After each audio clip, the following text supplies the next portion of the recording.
something to that effect. And he's also a two-phase fight. In phase 1, which you're going to see here on the pole, he does 2 main abilities. He does a stone breath, your dragon fire, and then also randomly there will be these lava pools that spawn on the floor. Get out of them.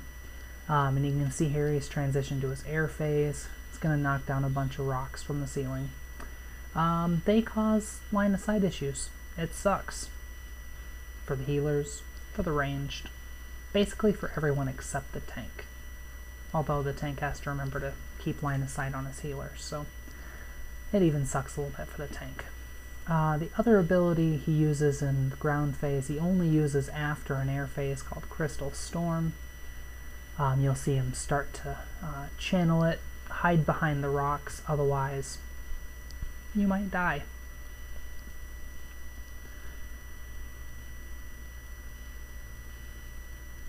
As you can see, I actually started to have some line of sight issues. I think it was after this air phase, actually. Just sitting there hitting my one button until it's blue in the face.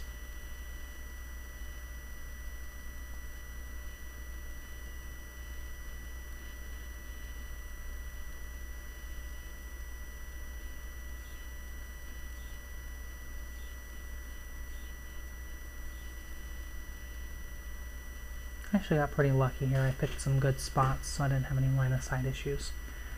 Again, more useless loot that will get vendored.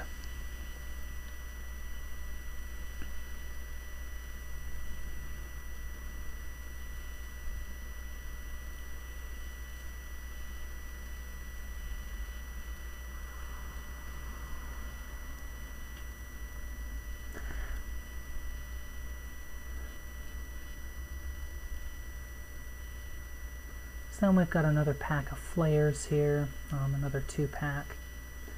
Deal with them just as you did before.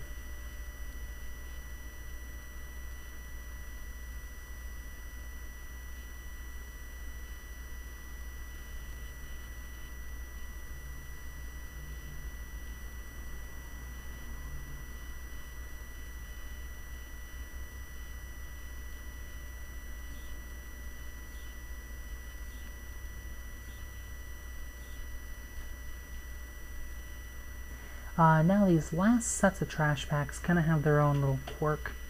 The little Stonecore sentries patrol around, and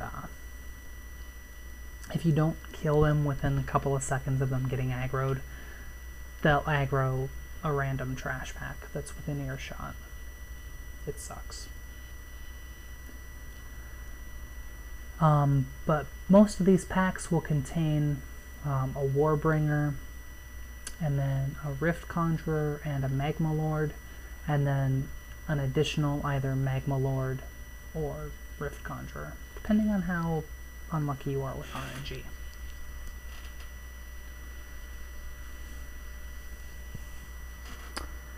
So with these, I mean, you pretty much just focus fire them down.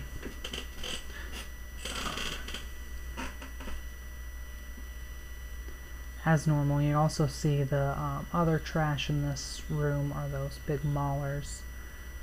We kind of pull this room a little, well, different than I'm used to, I guess.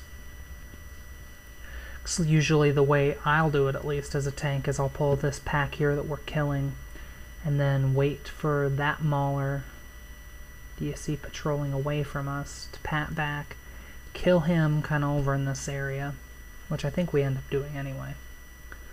And then you can see here our tank gets ambitious and decides not to wait and just pulls the next trash pack.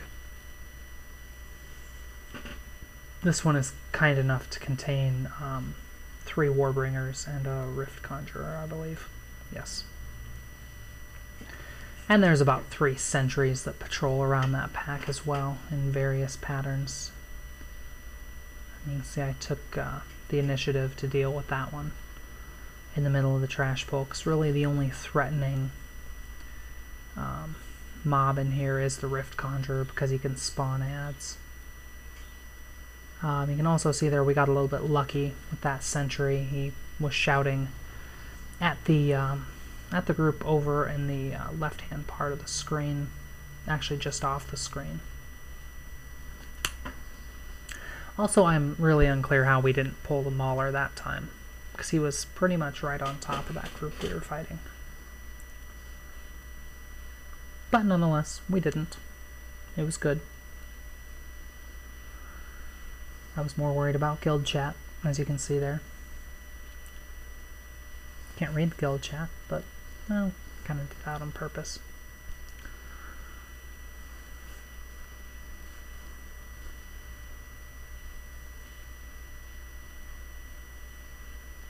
So you can see here we're going to wipe out this other sentry and then deal with the Maulers.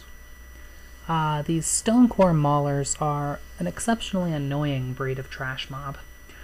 They hit fairly hard, they use shockwave, and then they also, I don't know what the ability is actually called, but they jump around, they target random people and then basically jump on them and shoot little spikies around them in like a 5-yard radius and knocks them into the air, which is incredibly problematic for an arcade mage who has exactly one instant cast button. I got lucky with this dude. He only stomped in my vicinity once, I think. But as you're going to see, the other guy, I was not so fortunate. I may have cut that out, though.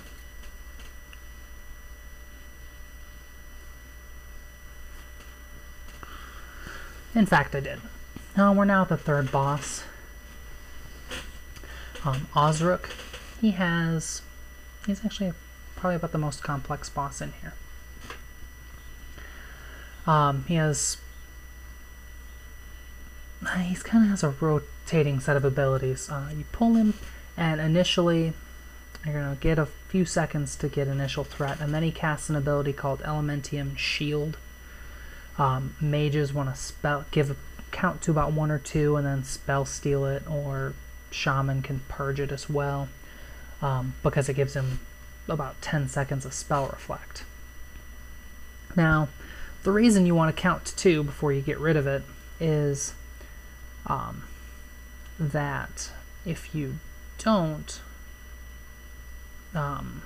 when he gets ready to yeah, you see it right there, he casts a paralyze or sleep or something, and if you have a dot ticking on you, you can avoid that, because as soon as you take damage it goes away, or it goes away in like 4 seconds. As a tank, the 2 abilities you want to avoid are Ground Slam in this phase, and then you need to run out of Shatter, and you can see the little swirly circle of death on the ground. Just get outside of that and you'll be fine. Then warriors and druids can charge back in. Paladins and DKs, of course, just have to run, but usually you can more or less tank him in the same spot the entire time. I think the reason our tank did it the way he did is because we actually skipped a trash pack there.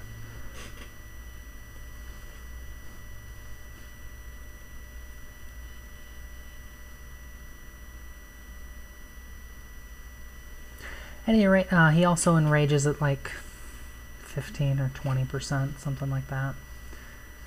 And that's Osric. More vendor trash.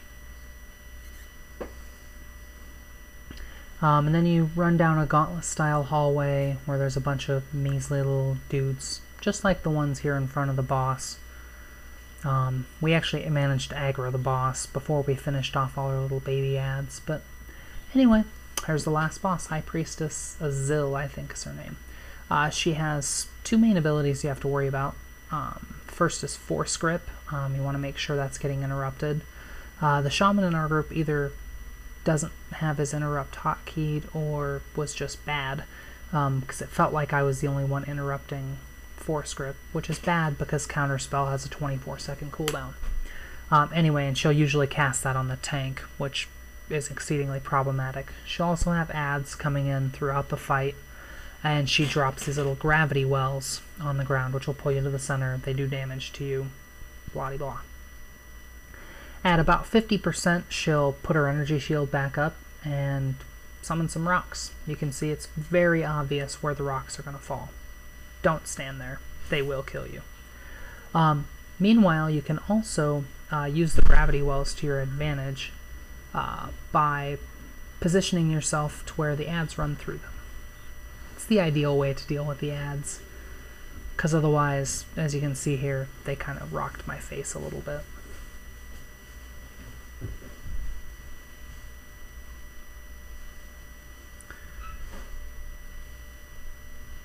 And then after she chucks 3 rocks on the ground, that's the end of her energy shield phase, and then she goes back to the ground. I'll just go ahead and let you watch the rest of this kill, and thanks for watching.